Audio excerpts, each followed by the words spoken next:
वंदे मातरम, जय भारत। भाई राजीव दीक्षित अमर रहें। आज का ये वीडियो श्रीमान देवेंद्र भलारा जी और देसी पत्रकार करमू की गिरफ्तारी के संबंध में है। आप सभी को शायद ये बात अच्छे से पता है कि हमारा देश 1947 में आज़ाद हो चुका है, लेकिन वर्तमान सरकार के जो निर्णय हैं ये हमें सोचने को मजबूर कर रहे हैं, कहीं हम फिर से गुलाम तो नहीं हो रहे हैं। आप सबको पता है हमारा संविधान भी अधिकार हमें देता है कि प्रत्येक व्यक्ति अपनी चिकित्सा पद्धति का चुनाव कर सकता है।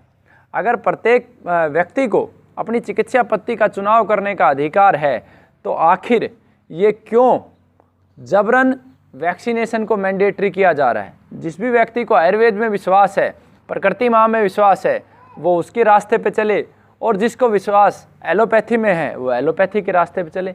तो भला सरकार बार बार क्यों मैंडेटरी कर रही है कि आपको वैक्सीनेशन लेनी ही लेनी है, और क्या गारंटी है इस वैक्सीनेशन के लेने के बाद आप बीमार नहीं होंगे, आपको बीमारी नहीं होगी, आपको कोरोना नहीं होगा। इस बात की कोई गारंटी है? मुझे नहीं लगता कोई गारंटी है। अगर आप पहले की स्टेटमेंट देखो तो सरकार ने एक वैक्सीनेशन से शुरुआत की थी, अब 2 हो चुकी हैं, धीरे धीरे 3 भी होगी।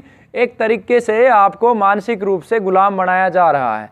और एक जायज़ मुद्दे की मांग देवेंद्र भलारा जी ने और करमू जी ने की, जो एक देसी पत्रकार भी हैं, कि जब हजारों की संख्या में भीड़ के अंदर, रैलियों के अंदर जब लोग मास्क नहीं लगाते हैं, बड़े बड़े पदों पर जब लोग मास्क नहीं लगाते हैं, तो आखिर अगर उन्होंने नहीं लगाया तो गिरफ्तारी क्यों?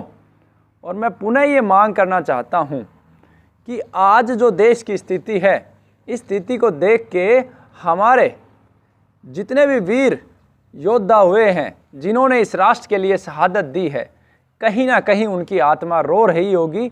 तो मैं सभी हमारे राजीव दीक्षित गुरुकुल परिवार की तरफ से, अखंड भारत स्वाभिमान की तरफ से और सभी कार्यकर्ताओं की तरफ से मैं सरकार से ये मांग करता हूँ कि तुरंत प्रभाव से देवेंद्र भलारा जी को और देसी पत्रकार करमू जी को रिहा किया जाए, सम्मानपूर्वक रिहा किया जाए, और सरकार पुनः चिंतन करे अपनी नीतियों पे। आखिर क्यों हम इन विदेशी चिकित्सा पद्धति के सामने घुटने टेक रहे हैं?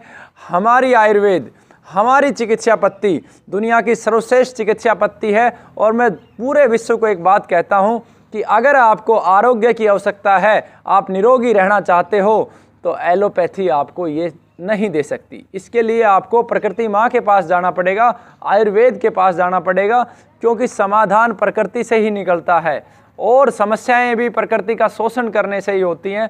तो जो ये सरकार का एक गलत कदम है देवेंद्र भलारा जी को और करमू जी को गिरफ्तार करने का, इसे तुरंत प्रभाव से सरकार वापस ले और उनसे माफ़ी मांगे।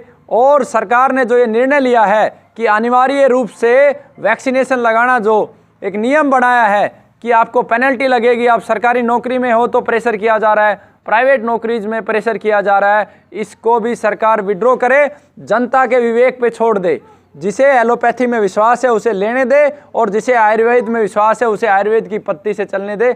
अन्यथा इस राष्ट्र का प्रत्येक वो व्यक्ति जिसकी आत्मा में जागृति है, जिसकी चेतन शक्ति विकसित हुई है, और जो ये सोच पा रहा है कि सही क्या है और गलत क्या है, वो सरकार के इस निर्णय का विरोध करेगा, और विरोध हो रहा है। और आने वाले समय में सरकार को इसका खामियाजा भुगतना पड़ेगा। वंदे मातरम, जय भारत। भाई राजीव दीक्षित अमर रहें।